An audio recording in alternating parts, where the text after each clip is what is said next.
ఇదెక్కడికి గందరగోళమే bomb పేలుస్తున్నావు. నిజమేనే అది నేను చెప్తున్నా కదా. ఆ! కాంగ్రెస్ పార్టీ ఆయన ఎల్లకాలం ఉంచదు. ఆ! ఆయన్ని తీసేసిన తెల్లారే చంద్రబాబు నాయుడు గుడి దగ్గర ఉంటాడు ఆయన. హ్మ్. కాబట్టి నేను అనేది ఏంటంటే ఆయన ఆ పద్ధతిలో బీజేపీకి దగ్గరగా ఉన్నాడు కాబట్టి ఎందుకు బీసీ రిజర్వేషన్ సాధించకూడదు ఒకటి. హ్మ్. నిజంగానే అది లేదు అనుకుంటే, ఆ! నిజంగా నిజాయితీ ఉంటే అన్ని పార్టీలు కూడా మద్దతు ఇస్తున్నప్పుడు ఎవరు వ్యతిరేకించట్లేదు కదా. హ్మ్. అన్నిటిని కలుపుకునే పోరాటం చేయొచ్చు కదా నువ్వు. హ్మ్. నువ్వే లీడరుగా ఒక ముఖ్యమంత్రి అఖిలపక్షాన్ని తీసుకుపోతూ ఉంటే లీడర్ ముఖ్యమంత్రి అవుతాడు తప్ప పక్కోడు కాదు. హ్మ్. తీసుకుపోయి పోరాటం చేయి. అప్పుడు నీ దగ్గర నీ లోపం ఏం లేదని ప్రజలు నమ్ముతారు కదా. హ్మ్. ఎందుకని అఖిలపక్షాన్ని తీసుకుపోడు, ఎందుకు కలిసి పోరాటం చేయడు? అంటే మీరు మీకు మీకు లేదా ఇప్పుడు మీరు మీరు తెలంగాణ జనాలు ఓట్లేస్తే మీరు ఎంపీలు కాలేదా? మీకు బీసీలు బాగుపడాలని మీకు మనసులో ఉంటే మీ అంతట మీరే వస్తారు ప్రేమతోటి. అంటే నేను బొట్టు పెడితేనే మీరు వస్తారా అనేది ఇప్పుడు వాళ్ళు అనుకొస్తారు. ఏ రావడానికి మేము సిద్ధంగా ఉన్నామని 100 సార్లు ప్రకటించారు. కోఆర్డినేట్ చేసేవాడు చేయాలి కానీ ఆ, కోఆర్డినేషన్ చేసిన వాళ్ళు లేకుండా పొద్దున చాయ్ కాఫీ కొత్తారా ఇంటికి ఆ, కాదు కదా. ఆ, ఒక మీటింగ్ అను, ఒక సమావేశం అను, అఖిలపక్ష మీటింగ్ అను అందరిని పిలవాలి. ఆ, అది బాధ్యత. అది అధికారంలో ఉన్న వాళ్ళు బాధ్యత. ఉమ్, ఉమ్, అందుకని ఎవరికి వాడు ఇంటికి వచ్చి చాయ్ తాగిపోరు కదా. ఉమ్, ఉమ్, ఉమ్, కానీ ప్రభుత్వానికి ఒక ప్రత్యేక బాధ్యత ఉంటుంది మిగతా వాళ్ళకంటే. ఉమ్, ఎందుకంటే ఆయన అదృష్టం ఏంటంటే అందరు దాన్ని సమర్థిస్తున్నారు, వ్యతిరేకించే వాళ్ళు లేరు. ఉమ్, కాబట్టి నాయకత్వం నీ నాయకత్వాన్ని ఎవడొద్దు అంటున్నాడు దాన్ని. అది అతను చేస్తున్నది ఏంటంటే దాని అప్పుడే నిజాయితీ కనపడదు. అది కాక రెండోది ఏంటంటే కాంగ్రెస్ పార్టీ మొదటి నుంచి కూడా బీసీలకు వ్యతిరేకం. ఉమ్, నేను ఎందుకు ఈ మాట చెప్పగలను అంటే ఉమ్, కేంద్రంలో ఇన్ని సంవత్సరాల అధికారంలో ఉన్న కాంగ్రెస్ కానీ కొన్ని సంవత్సరాలు ఉన్న బీజేపీ కానీ ఉమ్, బీసీల సంక్షేమ శాఖానికి మంత్రి లేదు. ఉమ్, బీసీ మంత్రి ఉండొచ్చు, ఉమ్, బీసీ మంత్రి దేనికో శాఖను పెట్టొచ్చు, మంత్రి ఉండొచ్చు, కానీ బీసీల కోసం ఒక శాఖ ఉండాలి కదా.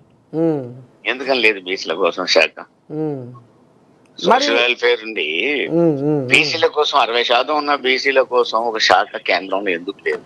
ఇప్పుడు రాహుల్ గాంధీ ఈ బీసీలకు తవ్వ సాగు చేసినాడు కానీ కులగల పేరు మీద బీసీలకు 42% రిజర్వేషన్లు పక్క ఇవ్వాల్సిందేనని ఇప్పుడు కాంగ్రెస్ వాళ్ళే ఇప్పుడు దీనికి తవ్వ సాగు చేసిరు కానీ మరి. నేననే కదన్నా ఇన్ని సంవత్సరాలు నువ్వు అధికారంలో ఉన్న కాంగ్రెస్ పార్టీ నేననే బీసీల సంక్షేమానికి శాఖ ఎందుకు ఇవ్వలేదు అంటున్నావు. ఒకటి. ఆ, ఆ, రెండోది ఆ. అదే నిజమైతే రాహుల్ గాంధీ అఖిలపక్షాన్ని పిలవమని సెంటర్ లో.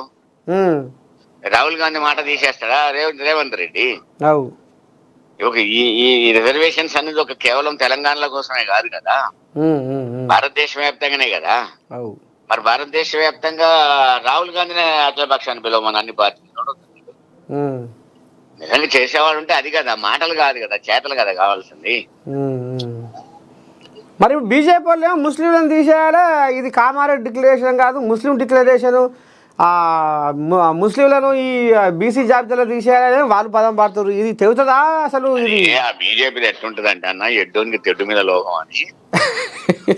వానికి ఎడ్డు చూసినా తెడ్డు మీదనే లోకం ఉంటది. అది ముస్లింలు ముస్లింలు ముస్లింలు ముస్లింలు అని. ముస్లింలకి రిజర్వేషన్ ఉండకూడదా? వాళ్ళు అనేది ఏంటంటే మతపరమైన రిజర్వేషన్లు వద్దు అంటారు వాళ్ళు.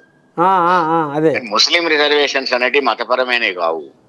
బా, హిందువులలో కులాలు ఉన్నట్టు ముస్లింలలో కూడా కులాలు ఉన్నాయి. ముస్లింలందరూ బీసీలు కాదు. ఓహో, ముస్లింలలో కొన్ని వెనకబడ్డ కులాలు ఉన్నాయి, వాళ్ళని బీసీలలో చేర్చారు. వాళ్ళు మాత్రమే బీసీలు, మిగతా వాళ్ళంతా బీసీలు కారు. ఇదా కథ? కాబట్టి ముస్లింలలో ఉన్న కులాలు ఎందుకు బీసీ, హిందువులలో ఉన్న కులాలు బీసీలు అయినప్పుడు ముస్లింలో ఉన్న కులాలు ఎందుకు బీసీలు కాకూడదు? ఇప్పుడు మీరు బీసీ గ్రూపులలో ఈ గ్రూప్ తీసుకుంటే, ముస్లింలని బీసీలో కలిపిన గ్రూప్ తీసుకుంటే గుడ్డేలుగులోళ్ళు, అత్తరోళ్ళు, పకీరోళ్ళు, ఇదంతా బీసీ ముస్లింలో ఉన్న కులాలు. ఈ కులాలు మాత్రమే బీసీలు, ఎకనామికల్ గా వెనకబడ్డ కులాలు అని. అది మతపరమైనది కానే కాదు. వాళ్ళు తీసుకొచ్చి దానికి కథలు తరుగు. మతపరమైనది అయితే మొత్తం ముస్లింలు బీసీలు అనాలి.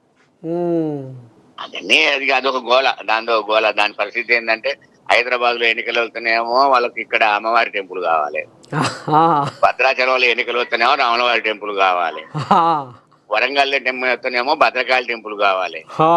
వానికి రేషన్ కార్డు ఉందా లేదా, వానికి బువ్వకు డబ్బులు ఉన్నాయా లేవా, వానికి పని ఉందా లేదా, ఇవన్నీ వాళ్ళకి అనవసరం. అదొక టైపు రాజకీయం. దాని గురించి పట్టించుకొని మన పొరపాటు చేసుకోవడం కంటే చెప్పలే. అది వాళ్ళ లోకం, అది ఎడ్డోనికి తెడ్డుమే లోకం అన్నట్టు ఊరికి అదే లోకం వాళ్ళకి. నువ్వు ఎన్నిసార్లు చెప్పు ముస్లింలు అంటారు వాళ్ళు. అవు అదే అంటారు. కానీ వాళ్ళది అదొక టైపు కదా రాజకీయాలు.